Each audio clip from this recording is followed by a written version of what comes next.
that level of abandonment. I mean, we're just going to call it what it is. And that started like early on in my childhood. And so if you can notice the ways that you attempt to preserve self versus letting God be everything for you, the same pattern just continues. It just continues. And I'm a firm believer in Ephesians 8 that talks about exposing it, because once you expose it, like you are both talking about, my level of honesty and vulnerability, it does no good inside of me. And I've learned that it actually sets people free. So that's why I'm just like, here, it's all here. Now go package it up and meet with Jesus, because he will free you from it if you allow him to. Welcome to the Kingdom Minded Mompreneur, where we, Becky and Monique, your new biz besties, both busy moms just like you. We're here to talk all things network marketing, mom life, and how to truly live out your calling. We'll be dropping 2 episodes each week to help you, the busy mompreneur, know the exact strategies to build both your business and your home.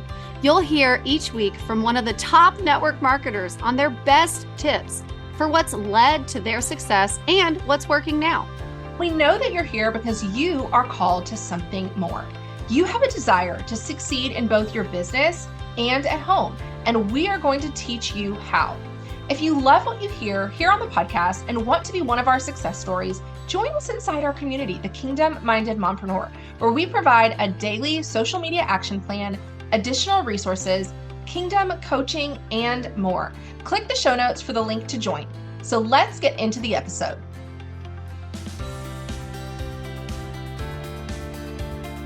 Hello, everyone, and welcome back to the Kingdom Minded Mompreneur podcast. It is myself, Monique, and Becky Baxter. Hey, Becky. Hello, hello. And we are back again this week with another expert network marketer, top network marketer that we are so excited to share with you today. So today we are having the opportunity to sit down with none other than Christine Eddinger. And Christine is with Bellamy. She has been at the top of her company. She is a wife of 13 years. She is a mom of 3, and she has been in the network marketing space for 6 years. She was previously a mental health coach, and she has a heart and a passion for not only helping women to become the best version of themselves, but really just looking at this industry as a whole and being that light of making an impact for the kingdom. So Christine, welcome to the podcast. Thank you. And thank you for that introduction. I really appreciate it. I'm happy to be here. Yes. Well, we would love for you to start off just kind of sharing a little bit about you and your story and how you got into network marketing. Yeah. So it's crazy to even go back and relive this, but I really did not know what the industry was when I first got into it. Someone was telling me I could get makeup at discount, and I was like, oh, that sounds great. And then she was like, oh, let's host a party in your home. And I was like, well, why would we do that? Like what for? And she's like, oh, to share the makeup with other people. I'm like, oh, cool. Let's put makeup on each other. And then from there, I saw like the sales that came from the home party. And I was like, okay, wait, we're doing something here. And then team building just kind of started happening. So I was definitely one of those people who stumbled into the industry, an accidental leader, if you will, but truly because of the gifts that the Lord has given me. I kind of just began to flourish in that position. I had been with 3 companies total. The first one was, again, the stumbling in. I just thought they had nice makeup. But the last 2 companies had been more of a business building experience for me. Have been refined a lot. It's shown me a lot of my flaws, a lot of my unrefined. Oh, you hear one of my children at the door. One of my a lot of my unrefined flaws that I came into the industry with. We hear all the time that it's personal development. I did not know what that meant, did not know what all that entailed, but it truly was, I believe, and this is why I look at it as a ministry. I believe the Lord can use network marketing in a way to show people, I'm just going to just be really raw and say their sin, okay? And the areas that they're not disciplined in, and refine them into more of his image. And then we are called, like, or we're pushed, I should say, in network marketing to be on display for everyone, to share everything with everyone. And it's like, oh, wow. So we're taking all this refinement the Lord's bringing you through, and then we're going to put it on display. And it turns out to be this really beautiful display of God's goodness. I mean, you can tell, I think I just went off on a tangent, but it's been a passion of mine for truly the last 5 years once I realized, what was going on. And it's honestly, I've taken what I've learned in this industry, applied it into my home, and I cannot say I was a good mother by any means in the first couple of years of my son's life, our eldest. But once I really started looking at myself, like taking an honest look at myself, I had to change a lot, right? By God's grace, and just leaning into the change, as painful as it was. But I can honestly say overall that it has made me a better wife, a better mom. I know what it looks like to have a schedule, to be disciplined, to not give up when things get hard. And those were not skills that I had prior. Like, I'll just be completely honest, because of my upbringing, I did not know what it meant not to quit. Like, I was a quitter, right? And we know in this industry, like, you get nowhere quitting when it gets hard, because it'll get hard after that first announcement's great. You're all hyped up, and then it's like, okay, now what? Because it dies down, that momentum dies down. So yeah, I've been with Bellamy for 2 years now, and I know we'll get into this, but I've recently had a little bit of a pivot when it comes to like growing a team and business building, which is one thing that I love about this industry is, depending on the season that you're in, you have a lot of freedom. And I have reached the goals that my family and I had set for network marketing. And so now it's kind of taken a back seat, but I'm still able to maintain what I'd built. And I love that. I love the opportunity that this industry truly can provide for people.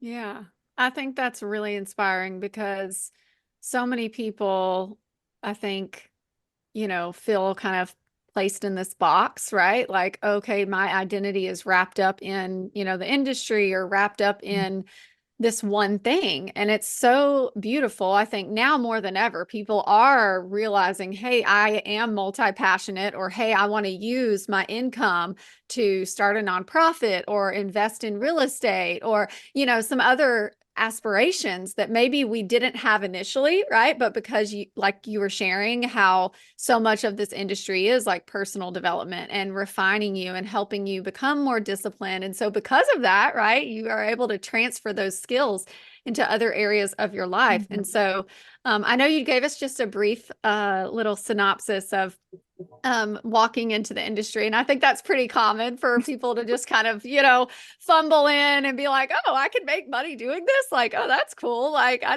didn't know this was a thing. That's how I was. I was like, I didn't know this was a thing. Like, I thought people just got paid in products or what, like I didn't really know what all was to it. And so I think that is common. But obviously, right, when you recognized the business aspect, I'm sure there were points in your career that you really had to overcome some like mindset hurdles and struggles. And you even mentioned our sins, right? Like, and how, and I can relate to that too. I tell people I'm very open about the fact that I treated my business like it was an idol, and like it was all me that did that, instead of looking to God to guide me and to like co-labor with him. And so I would love to hear, what were some of the struggles and the hurdles that you had to overcome to kind of come to this place of clarity that you're sitting in right now? Can I wrap it up with just sin? So I'll elaborate, but truly, because it's the therapist in me, I've always had this hunger for digging deeper, always.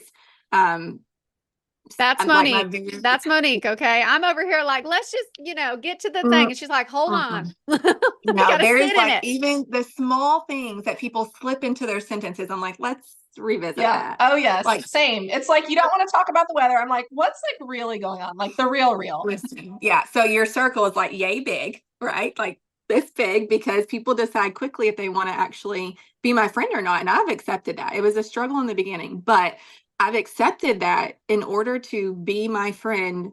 And I've also learned throughout, honestly, these last 5 years, like there's a time to dig, there's a time to be silent.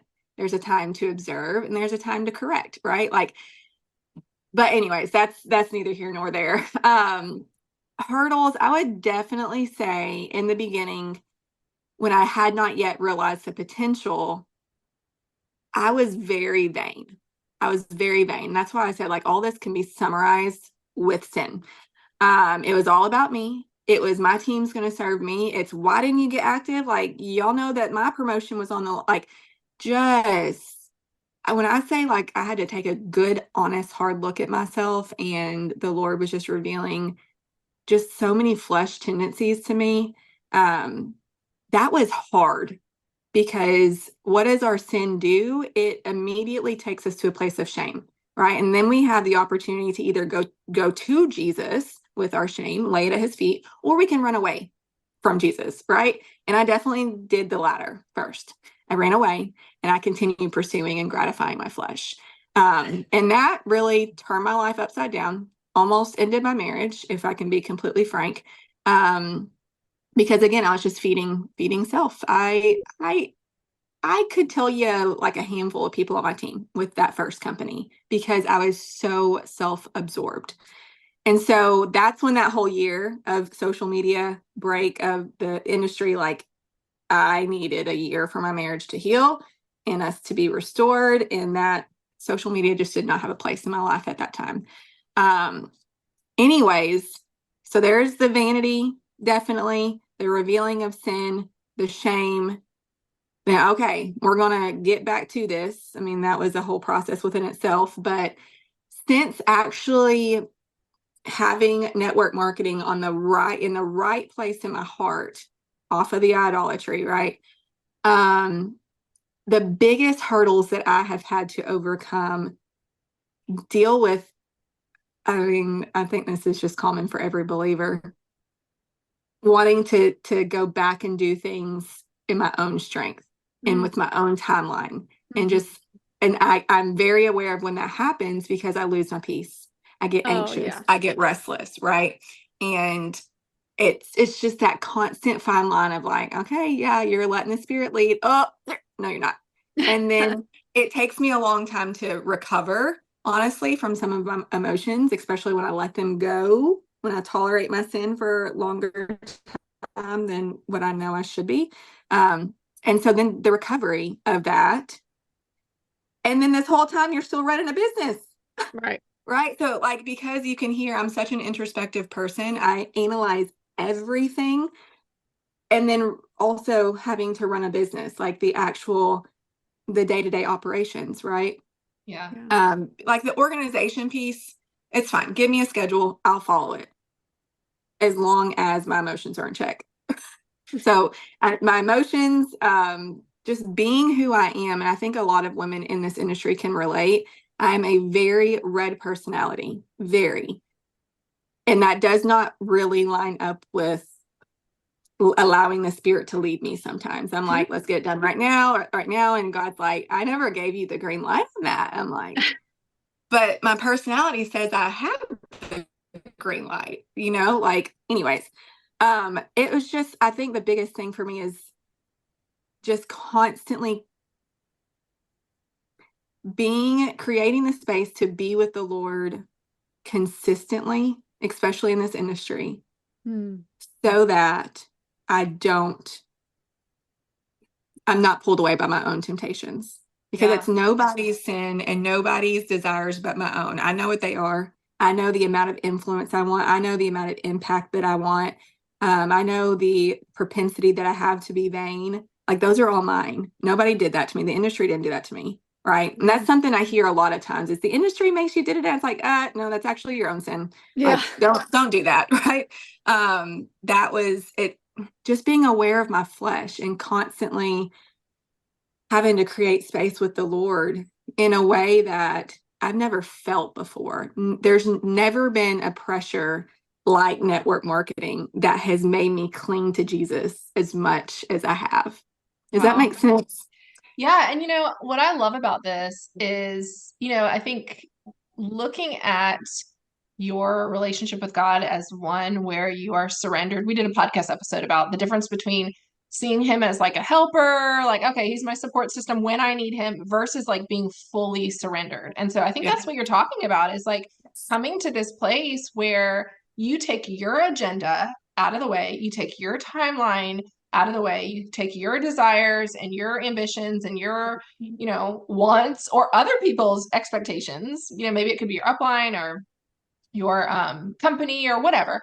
And you say, all right, Lord, like, what is it that you have for me? And I want to say one thing. So my husband recently, he was doing a devotional the other night with our family, and he was like reading a couple things that the world says that are opposite from what Christ says. And so one of the ones that he read was that the world will tell you, follow your heart, like follow your heart, listen to your heart. And what God says is, no, die to yourself, like die to your flesh. And so I love that when you said, you would see things that were in alignment with your skill set, like, oh, I could do this, or I'm gifted in this way, but God didn't necessarily give you the green light for that. So I would love for you to even share about distractions in general. Like, when have you experienced times of distraction that you look back and you're like, okay, that was not what God had for me? Because I think that this comes up for people a lot. Yeah. So one of my, desires, sinful, it can be healthy, but it's also very sinful. It just me, okay? I'm not saying this is the way for everybody. Is to have great influence. Like some people is to be famous, and I don't care about the fame as much as I just want to be very influential. Does that make sense? Yeah. And that's not like, if you see it through the lens of the Lord, like I can think about Daniel and David and Esther, like all these people that were extremely influential, and that's great. But like speaking from the place that it is for me, it's not always the healthiest. And I have been distracted in this industry when something else will present itself to me. It's only happened, well, one time it distracted me and baited and hooked. Okay. Like I was in. But then if I'm honest, there was one more time where something was shiny over there. And I've learned, like, that is the enemy through and through. He doesn't come nasty and smelling bad and saying this is going to break you down, make you poor. Like, he doesn't do that. He's crafty, right? And so my distractions in this industry have come whenever, I think this is important to note, we're only distracted when we're not focused, right? Like if we have our head down in the wheelhouse that God has given us, we can't even see the distractions because we're so laser focused, which goes back to my point of like why it's so important to stay rooted in his word. Because the moment I step out of his word and start operating out of my flesh or, influenced by the world's message, I lose focus and I am swayed. I'm just like a feather in the wind. Like I've been walking with the Lord for over 15 years now, but I'm still as weak as I was, like flesh parts of me. And I can be tossed by the wind if I'm not connected to the source. And so, yes, I want to say that. So if we're not connected to the source, we will be distracted. It's inevitable for all of us.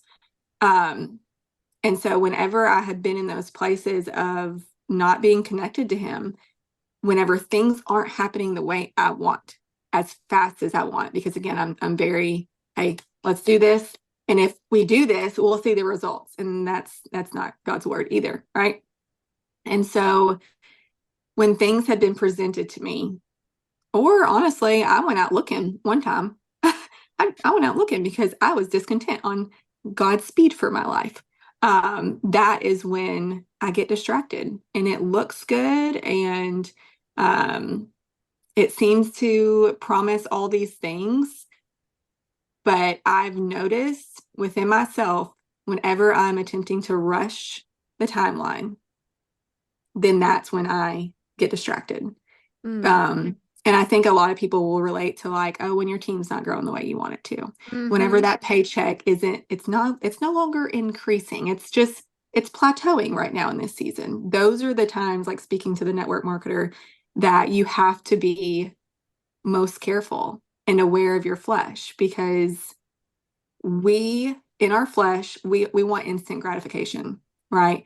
Delayed gratification is not a flesh thing. Delayed gratification requires discipline. It requires hard work. Everything opposite that the world tells you right now, right?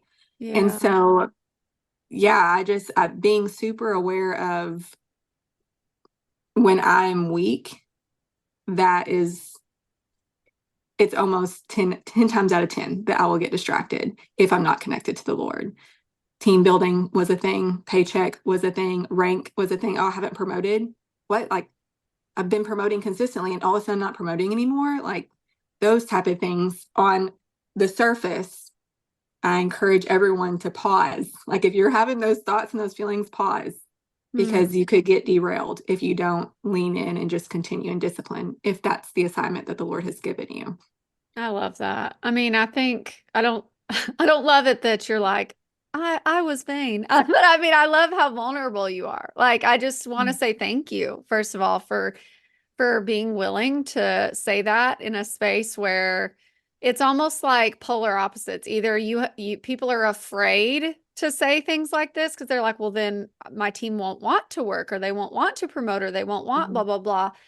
Or they're like anti, MLM, anti whatever. And I think I just love the beauty in your story, and that, you know, it's almost like, yeah, this industry may have shown you these qualities that you maybe didn't realize were there or suppressed, but it also brought out the very best parts of you. And I think that's so many times our story, where God has to kind of break us down and bring us to this place of, we have to be humbled, but so that we will turn back to him and realize, like, we are nothing without him, and only he can elevate us to that level of success. But in order to get to that place, and in order for us to have the kind of impact and influence that he has for us, we have to be surrendered and submitted. And I just want to say thank you for sharing that. And it's like that story in the Bible. It's like the rich man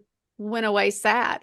He was sad that he was going to have to sell his possessions, because that was his blind spot, right? That was the thing that was going to hinder him from, getting closer to God. And so I think so many people need to hear this message. I mean, they really do. And it's interesting too, to me, how, and myself included, leader after leader who has had all the shiny things, gotten to the top, hit the rank, earned every possible incentive, and made this massive amount of income, still was not content until, right? Until they shifted their focus and it became about, Jesus and the impact and the mission and the vision, right? And setting aside those idols. And so I just want to say thank you. And I know it probably took, right, some time to get to that place. You're obviously very bold about your faith. And I just am so grateful for women like you, and the impact and influence that you do have for good and for change and calling women higher. I would love to hear, how has that kind of impacted your business as a whole, right? Because I'm sure you had some pushback. I'm sure even your own flesh and concern and struggles. I would love to hear that transition to being really vulnerable and open about your faith. How has that impacted your business? Yeah. So, okay. I'm still with my current company. Okay. So what I'm about to share about my current company is not a knock against them, right? Like, I want everyone to hear clearly that, remember, we are pulled away by our own evil desires and enticed, right? It's my stuff. And so there are believers that do not struggle with this in my company. Does that make sense? Yes. So with my former company, it was just a skincare company. They've evolved and done, like, they're doing so much more now. But it was a skincare company, natural, organic. Actually, I'm not supposed to say organic. Gosh, that's still in me. Like, do not say organic. Say natural. Anyway, and it was postpartum immediately after I had my twins, and there was just like this level of like rawness and showing up no matter what I look like on camera. Just, I don't know how to, just stripped down version of me. Okay. Former company. Then I come to this company because the opportunity was and is so much better. However, they call you to like be better, right? Like be better. Be your best self. And I struggle. I'm a words person. Okay. I'm just going to say that. Like my husband and I, most of our arguments come because we don't agree on the word. We're saying the same thing, but the word matters to me. And so like there's pieces of me that's like, I don't like when the focus is so much on me and being the best me, because without acknowledging, like, I still very much am in my flesh, right? Like, I want everyone to see the best parts of me are Jesus.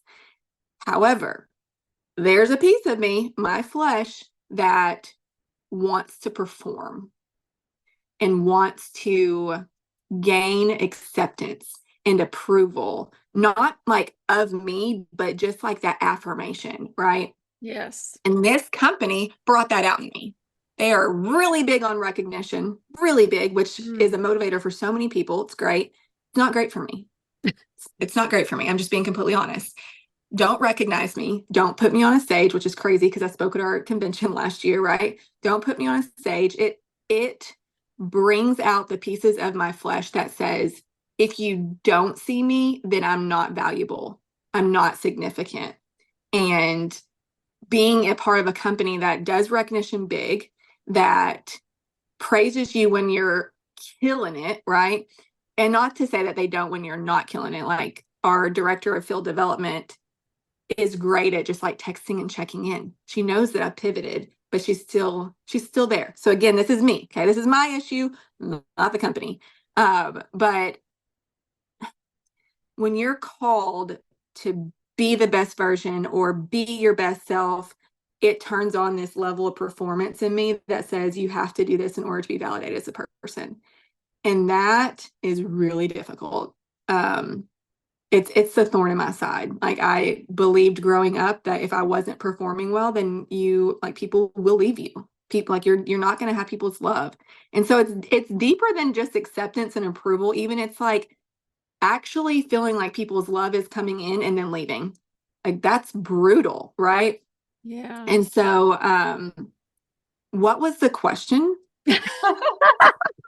So she had asked you about your faith. Okay, can I just say something? I'm listening to you talk, and I am just like in awe of the level of honesty and vulnerability and humility that you have, because what you are saying, so many people have that exact same struggle, but they're not saying it. They're not being that honest, and maybe some people don't even recognize it. And so I'm curious, how do you feel like you got to this level of self-awareness? You remember me saying like I overanalyze everything? So there's that. There's that. So I'm a believer that when you identify a sin pattern in your life, which was identified for me in premarital counseling 14 years ago, okay?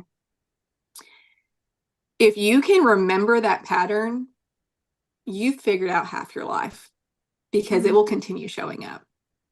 Wow. And so in premarital counseling almost 14 years ago, our pastor at the time said to me, actually, he wasn't talking to me. He was talking to my husband. My husband was trying to understand some of my behaviors. And he just very kindly looked at him and he said, well, Ethan, if you had loved people deeply and every single one of those people either left or died, how would you feel in the middle of an argument? And I was like, oh my gosh, like there was just so many light bulb moments. I'm 20 years old at the time. And I'm just like, everything is making sense. Like all of my friendships, my engagement with, my now husband, everything that I had attempted to do and still yet when I'm not healthy and rooted in the Lord is to hold on to love, like with an iron fist, like hanging on to the flower after you've already plucked it from the garden, knowing it's going to die, like that level of abandonment. I mean, we're just going to call it what it is. And that started like early on in my childhood. And so if you can notice the ways that you attempt to preserve self, versus letting God be everything for you, the same pattern just continues. It just continues. And I'm a firm believer in Ephesians 8 that talks about exposing it, because once you expose it, like you are both talking about, my level of honesty and vulnerability, it does no good inside of me. And I've learned that it actually sets people free. So that's why I'm just like, here, it's all here. Now go package it up and meet with Jesus, because he will free you from it if you allow him to. So I think that early on, 20 years old, I think I'm about to be 35. They all start kind of going together. Yeah, it really after does. like 32, I've like noticed that too. It's like right at around 33. After that, it's kind of like, wait. Okay, so what years were y'all born in? I'm really struggling 87. with it. We were Okay, born so in 87. I just turned 37. Becky's about to be 37. Okay, so I will be 35 then. I was born 89. Okay, thank y'all. Thank y'all for your ages. Do the Yeah, I know. was like, I Same really here. actually Same here. know. Hey, there was one year that I was literally going around telling people I was a whole year older than I was. And my kids were like, Mom, I don't think you're that age. So anyway, Yes. it'll So I was gonna say I was 35 and I'm not yet. Like it hasn't happened yet. And so yeah, I'm you better hold on to 34. that 34. No, right. Okay, So so yeah. Christine, I would love to know, with all of this, I'm sure that level of your own awareness, and even like as you were saying that, I was thinking it's really the enemy's strategies are the same. Like the enemy uses the same strategies over and over and over again. And it's like he knows our weaknesses and he will use it. And so what you're saying is if you're aware of your flesh and the way that the enemy works, he's going to keep the same pattern. And so be aware. So Might how does package that it differently, but it's the same pattern. right? So how does that play into your leadership? Because I would think that as you're leading a team, you probably are very aware and can clearly see things in people. But when you lead people, you can't just be that blunt all the time. How does that play into your leadership? Yeah, you hit the nail on the head. And really in all things in life too, like I said earlier, there's a time to observe and there's a time to point out in love. Number one, for any network marketers that are listening, your delivery is everything. It is everything. And if we think about Jesus and how he operated with people, he called them out with questions always. Like he just asked a question to help them identify their own, posture of their hearts. The only time that he like just put people on blast, if you will, were the very religious sect, right? Like the Pharisees. Like, and so I've learned that, okay, these are people that the Lord has entrusted to me.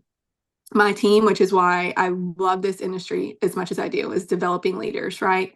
And even to take it a step further, I've had the beautiful pleasure of leading women to Christ. And for me, like that is everlasting, right? And so always remembering, like this is a soul first. Their business, the Lord will take care of it. But it is important for me that these people leave my presence every single time, knowing that they are deeply loved, even though they just shared that they can't get off their couch and work their business because they're extremely depressed, right? Like it's knowing, it's the servant leadership thing, but it's sometimes I feel like people talk about servant leadership, but don't identify what it is. And it's leading with the idea and knowing the knowledge that this is a soul. And if they don't know Christ, that's heavy. That's way more important than if they hit their rank this month, right? And so building a relationship, Jesus was very relational, is very relational. Getting to know them, getting them to understand, like, I'm in your corner regardless if we're business partners or not. I heard this really, I don't know if it's cheesy. It's just a very cliche quote that I'm sure you guys have heard. You may be the only Jesus that anyone ever sees, right? Right. I don't know that that's scriptural, but it stuck with me because it gave me a level of responsibility that once you speak words, you can't get them back, right? Like I'm a big words person. Your words have impact. Yeah. It doesn't matter your intention as much.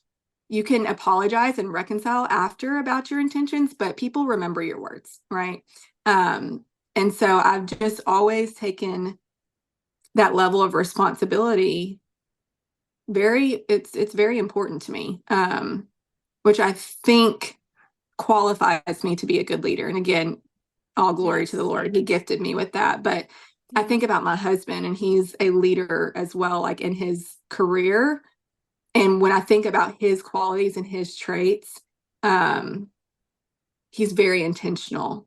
And I think leaders have to be intentional. They don't just get to speak what's on their mind all the time, right? Like you hear leadership is lonely. It's because God has positioned you in a place to shepherd people's hearts. And that's serious. And so, yeah, I just think that my faith it obviously has had great impact on how I've led. At the end of the day, even if I turn in my network marketing card or whatever, I want every single person that enrolled beneath me to be able to say, she cared about me as a person. Mm. She loved me as a person. She modeled what it looked like to be a good steward. I know what it looks like to follow Jesus and be a disciple of Jesus because of her. Like, that is what I want people to walk away with. I hope that answers your question. Yes, to all the things. I think it's interesting because there are so many different types of personalities in the world. And so, there's the people that are introspective, like you're talking about, where they think through things and analyze patterns and, mental health therapists like I'm sitting with too right now. And then there's people like me who are like, I've got this idea and I'm just gonna do it. I'm gonna figure it out. I don't need to overthink it. It's just kind of like type A and type B, the person that like overthinks or analyzes and wants everything like lined out. And then the person that's like, I'll figure it out on the way. And it's just so beautiful, I think, how God has used is using your story to emulate him, right? Mm-hmm. And to show other people that it's not about the worldly possessions. It's not about the title or the shiny thing. Ultimately, it's about the impact that we can have as a result of being a follower of Christ. And I just think, it's just, to me, something that people might be listening to this and might be like, oh, I don't know, honestly, like maybe turned off by this conversation, mm-hmm. and afraid of it. And, some of that is a reflection of their own heart and maybe some work that they need to do. And some of it, maybe, like you said, maybe it just doesn't hit them in the same way, but I can relate to so much of it. I mean, I tell people all the time about my journey to the top, and it was like, once I was there, I was like, well, what do I do now? And the stress of trying to like maintain, posture and influence and all that kind of getting to my head, I like put on all this weight and became very unhealthy and drinking too much and just managing my stress. And that was when I was the furthest away from Christ. And I just think that when we kind of revisit at our core beliefs and values, and we look around and say, if our environment does not match those values, right, and does not align with, our actions don't align with the values, then what is the point? Like, mm-hmm. What is the point? Mm-hmm. And so I love your story. I know that, there are women listening that are probably thinking, so am I supposed to just quit my, what do I do? Like, how do I go from here? Right. And so what would you say to that woman? Because obviously there are people who, God has assigned them to a mm-hmm. company, mm-hmm. and God has assigned them to a mission behind a brand or whatever. So I would just love to hear, what is your so give us some advice for the woman who is like, okay, that's easy for you to say because you've gotten to the top. I've never been there, right? Maybe there's a mama listening that's like, I can barely pay my bills and I know what this opportunity can do. What would you say to her? I would ask her some questions. I'm big on questions. I would first ask, do you know how to discern the voice of God? Do you know what it's like to be still in his presence? do you trust him? Like you guys were talking about earlier, do you trust him with it all? Have you completely surrendered your agenda to him? So I would start there. And typically when I start asking people like, well, I like to treat everyone like they're walking with the Lord. We'll figure out soon if they're not, or, like we'll figure it out. But I never like to come at people like, I don't know the condition of your heart, and I'm not going to pretend to. But I typically just ask like, well, what did the Lord say about it? And they're like, I mean, like, did I pray about it? I'm like, yeah, well, in your time with him, what did he reveal? Was there confusion? Was there chaos? Was there peace? What was that like? And a lot of times what I've recognized is people are operating without the Lord. Believers. I'm not saying non-believers. Like, we're talking to a very specific group of people.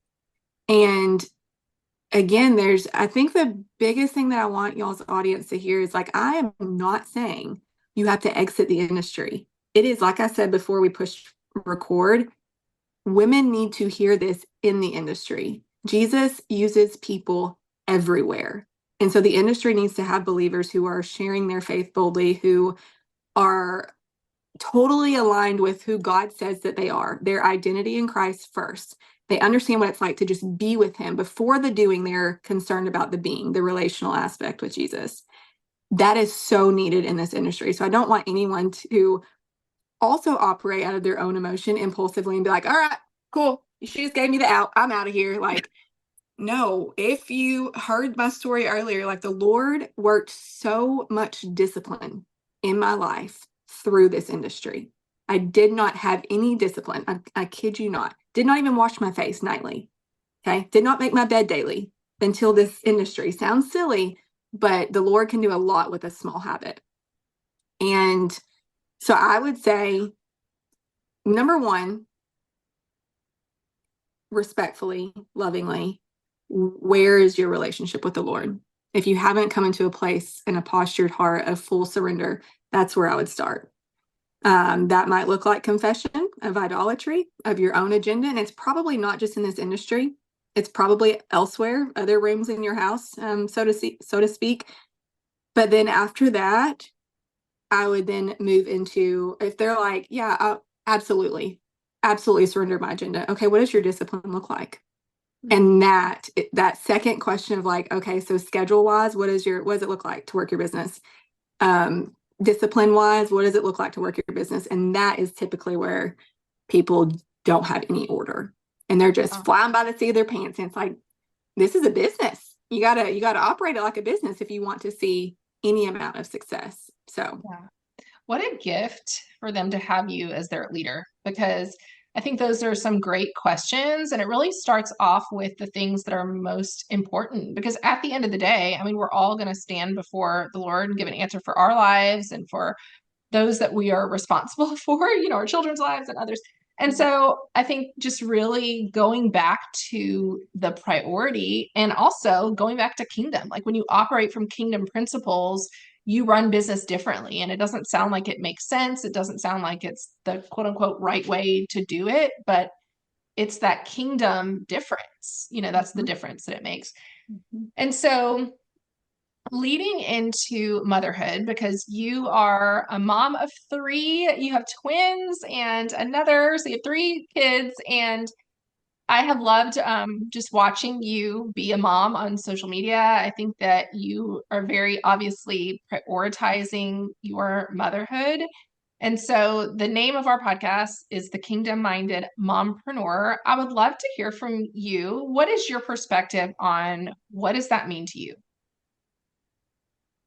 So there would have been a time where I would have rolled my eyes at Proverbs 31, like truly. Like, yeah, okay, that's great for her, but is she living today? Like, is she? No, she's dead. But now I've recently, so like I shared earlier, I have met all my goals, my family's goals, I should say, really, of the network marketing industry. Like, it served its purpose, which is why I've pivoted a little bit from growth to maintenance and just retention, if you will. The vision was always to supplement and to build towards a family business. That was always it. After I realized there was like, potential here. And so in December, I had this aha moment as I was processing with my husband. He literally just asked me, "What are you stressing about?" And I was like, huh. And he starts like rattling off all these goals that I had like met within our family that my business had accomplished. And I was like, I don't know why I'm stressing. Like, what? And he was like, he said, I'm not trying to be like disrespectful here, but like, we don't need more than what you're already making. Like, we're good. Our business is launching next month. Like, this level of anxiety and the masculine energy that you're bringing into our home is really unnecessary. And that, you guys, changed everything. I'm telling you, it kind of like, and at first, like a second ago, Becky was asking, like, what do you say to the woman that's just like, am I supposed to be out? At first, I was like, oh, I'm done. Like, then I'm cool to exit. And the Lord was like, pump the brakes. I didn't say all that. I said, stop growing, stop putting it out there that you're actively team building, like all those things, right? I want you to steward what you have well. And so honestly, middle of December, I wrestled with the Lord, I'll be honest, because once you've been in a team building mode for so many years, that's hard to just turn off, right? Like I've worked in discipline to keep that on. And then it was like, okay, well, the Lord said red light. And I was like, but yellow, like, and I tried yellow. I really did a whole month of January. And I went through like my husband, I have a podcast as well. And I was interviewing him on the shift that he watched me go through in January. He was like, you were like grieving. You were letting go of this thing that you thought was like going to be forever. I don't know. He's like, I don't know what you thought, but then now you're grieving because there's like this sense of loss, and the Lord's moving you into a full place of surrender within our family. Because without getting too much into our story, my husband and I, we have not always operated out of God's design. Unintentionally, for the first 6.5 years, I wore the pants. You wouldn't have thought that from the outside, but my emotions very much controlled our marriage, very much. He would do and not do things based off of how I felt. And that meant like, silent treatment and unintentionally, like this is all like trauma responses, right? Anyways, so then like I said, the marriage almost ended. I ended up engaging in a lot of disgusting sin, and it flipped. Like for the first time ever in our marriage, there was like this level of like, okay, spiritually, he's ahead of me because he didn't just XYZ, right? And so I like didn't say anything. Everybody was like, who am I to say anything like that? And that's when the Lord had really revealed like my level of self-righteousness and my desperate need for him. If anyone wants to detect if they're self-righteous or not, can I just side note this in? If you sin and you ask yourself, how could I have done that? Then we got some serious like self-reflection to do, because that was my response. And so the Lord was like, oh, we are so far off. Like you've got to get to the level of depravity that you actually are. And so then my husband had the opportunity to, for the first time, this is now 5 years ago, wear the pants. But then his job required him to be out of the house for 16 hours a day. And so I was a homeschool mom at the time, and I ran everything in the home for the first time. Okay, like I'm home because my twins were born. I'm home. I'm homeschooling our eldest, which by the way, it's his birthday today. I had to shout that out. I am this like, I took Proverbs 31 to a whole new level. Okay, like I was like, I can be this girl and I can do all the things. And here we are last year. So in the beginning of 2023, my husband switched jobs, still in the industry, but now he works from home. And he was present. And I was like, oh, shoot. Like Proverbs 31 woman, she can do all the things, but what happens when you're actually called to submit to the presence of your husband being home? And everything shifted. Like last year was our year of like really learning how to coexist in the same home with disciplining our children and me not calling him out in front of our children, like all the things, right? And then these last 3 months, everything has just settled into his role, my role. Neither is better than the other. They are both significant. They are both valuable. He actually has a lot more responsibility than I do, and I'm cool with that. I'm learning, like, I don't want to wear your pants. I've just hung them up and I'm going to wear a dress now. No, I'm not a dress girl at all. But anyways, y'all get the point. But for me, being a mom who is a mompreneur, if you will, again, it starts with your identity. If you do not know how God created you, you will spend all of your life wrestling and not feeling any peace. Like, you're actually not supposed to be anxious every day. You're actually not supposed to be restless every day. As a believer, we have access to the throne of grace. And if we're connected there and we surrender, it does feel scary. I'm not going to pretend that it doesn't. Like, that was what the whole grieving process was for me. But it's a much more freeing place to be, even as a business owner. If you just allow God to be God and you to be his vessel. And I'm not trying to dismiss anyone. Like, I know that sometimes when I share hard truths, it sounds like I'm being dismissive. It's not that. It's just really, we were created for God's glory. Like, we weren't created for self. And it's just much easier after the fact, after the grieving, after the loss of killing your flesh, right? To settle into the groove that God has given you as a businesswoman and a mom. The home is always priority first. I've lived a life where that wasn't so. I just shared some of that, but my children are my first disciples. It used to be a scary thought. Now knowing and actually believing that I cannot save them, but I can pour into them the best of my ability. That I actually do get to emulate Christ to them. I want them to have a greater understanding of who Jesus is because I was their mom, right? And I think something y'all said earlier is key. I don't know how people, other than spending time with the Lord, journaling their thoughts, reading through their thoughts, having accountability, having community. And when I say accountability and community, I don't just mean people like friends who are fun to hang out with, but I mean people who are lovingly willing to call out your sin when you're, being pulled away by your temptation. All those things are so important in increasing your awareness, like your self-awareness, because even when it comes to being a mom, business owner, what did you call it? Mompreneur? Yeah, I don't know if I've ever heard that word before. Kingdom-minded mompreneur. Yeah. Okay.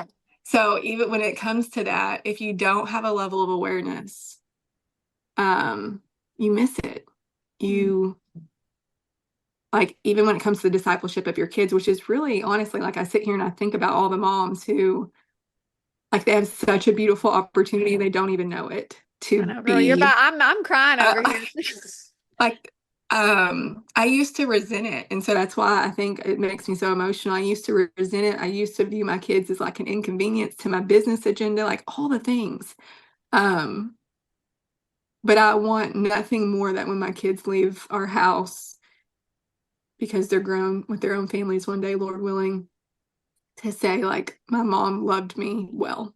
She showed me Jesus. She apologized a lot, but I want them to know how to have a relationship with the Lord and not just a checkbox, not just a checklist. And that doesn't come without being relational to them and treating them like nothing inconveniences this relationship.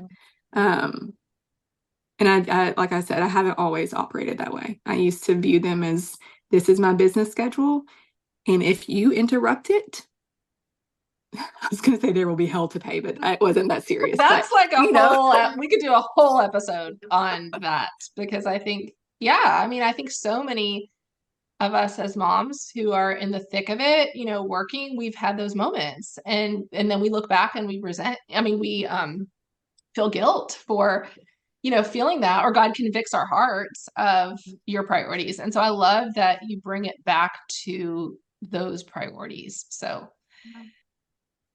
anyway. So good. Yeah. So good. I'll just say to your audience, like there's, your emotions are important for one reason. This people might shut this episode off right now, and I'm okay with that. But your emotions, like the Lord gave them to you, right? But they're not to dictate what we do next. It's just an indicator of what's below the surface.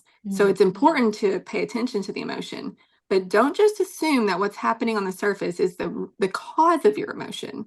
So going back to my children, whenever I would snap at them, and listen, I don't really have a strict business agenda right now. And I still have these moments. Okay. So I'm not preaching from this holier than thou place. But back when I was in a growth phase with my business, I would snap at them. And because there was a level of idolatry with my business, I would have to like get alone with the Lord, and he would just reveal it. It's because you're motivated for the wrong reasons right now. Mm-hmm. You think that they're getting in the way of your performance or your influence and all those things, right? And so it's never what it looks like on the surface. And our kids will reveal it the quickest. Oh yeah. Be quick not to, or be careful not to justify why you're impatient with your children or why you won't play with them for 10 minutes. Like, right. I hear all the time, well, parent snaps, and this again was me. Parent snaps, kids upset. It's like, well, if you would have just listened, it's like, well, hold on. Why am I rushing this moment? It's because I got to get back to X, Y, and Z. Right. And why do I have to get back? It's all the heart. It's all the heart. So yeah, the kids give us a great opportunity to look deeper. It's how you can become self-aware. Just spend a lot of time with your kids. Yeah. That is true. That is very true. Well, Christine, this has been amazing. I love your rawness, your vulnerability. I think it resonates with so many people. They're like, listening to this, me too, thinking this, me too. So if someone wants to connect with you, where can people find you? Oh man. So recently the pivot has been because my family and I have been launching a lifestyle brand, a Christian-based lifestyle brand called Trinity. So you can find us at Trinity Mind, Body, Spirit on Facebook, on Instagram, on TikTok. But for my personal account, just Christine Eddinger on Facebook, or the Kingdom Mama Mentor on Instagram and TikTok as well. So, and I'd love to hear from people. I love connecting with people. I love relationships. I love praying for women. So yeah.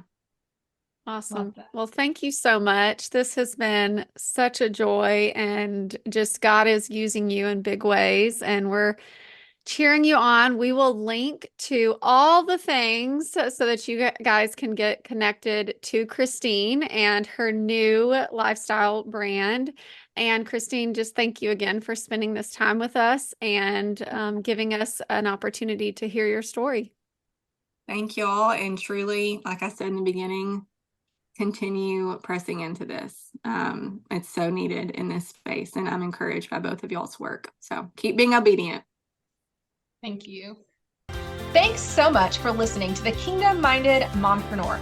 If you loved what you heard today, could you stop and give us a 5-star rating and review? It helps our visibility on podcasting platforms so others like you can hear more of this message. Also, if this episode encouraged you, we would love for you to pass it along to your own biz bestie and anyone else who could benefit. Lastly, don't forget that if you want to hang out with us just a little bit more, join us inside the Kingdom Minded Mompreneur community. Click the link in the show notes. Bye for now.